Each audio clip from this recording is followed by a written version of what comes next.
Good evening, everybody. I'm responding to our discussion board post for the week about ethical issues.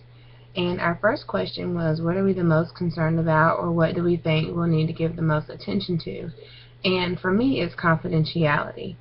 This is between group members, because I know I don't have a problem keeping things confidential, but when it comes to groups, I think in particular with my setting, it does concern me about the things that could happen um, between a group, during a group, after a group.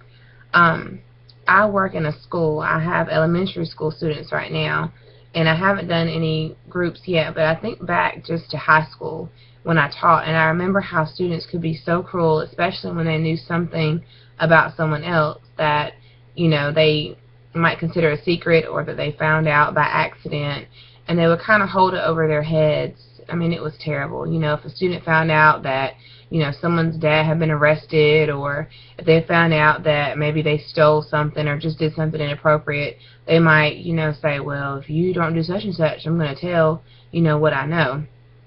And I think that's a terrible way to have to live, is, in fear that somebody might expose you.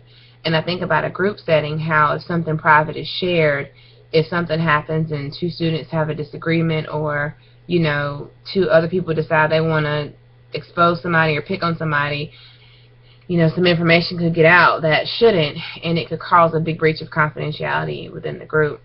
So when working with children, it's very, very important, I think, to disclose the importance of confidentiality.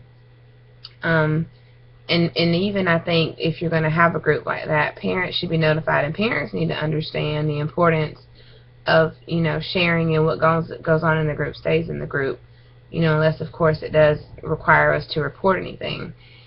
I guess the way to try to be careful with that is just to watch the nature of the content of your discussions, especially if it's a group, I had a girl group one time that really, it was sort of a counseling group, I guess, looking back now, but these were girls that had anger management issues, and just, anything went, no filter at all. And I could see very easily how some of those girls would throw something out right now about somebody else just because they didn't want the heat on them at the moment. So just being careful about what you share and what you discuss, I think, can help with confidentiality. The second question talks about what can we do as counselors maybe to prepare ourselves, or to, maybe prevent some of these things before they happen. And one of the things that I like to do is to ask scenario-based questions. I like to think about the what-ifs and the maybes and try to form them into a question beforehand to people that I know or I hope would have the answer. Or if something comes up, in a session with a student or in general, I may table that answer until I find someone who knows it for sure. But I think, even with groups, I could go ahead and ask someone now, well, what was your experience working with teenagers or working with elementary school students in a group? What was your experience of confidentiality, and how did you handle it, or how did you handle a breach of it?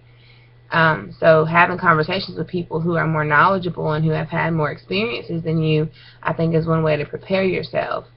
In addition, using your reading materials, our text and all the things that we have as supplemental materials are there to consult when we have questions, or, preventative measures to help us know what not to do and what to do in certain situations.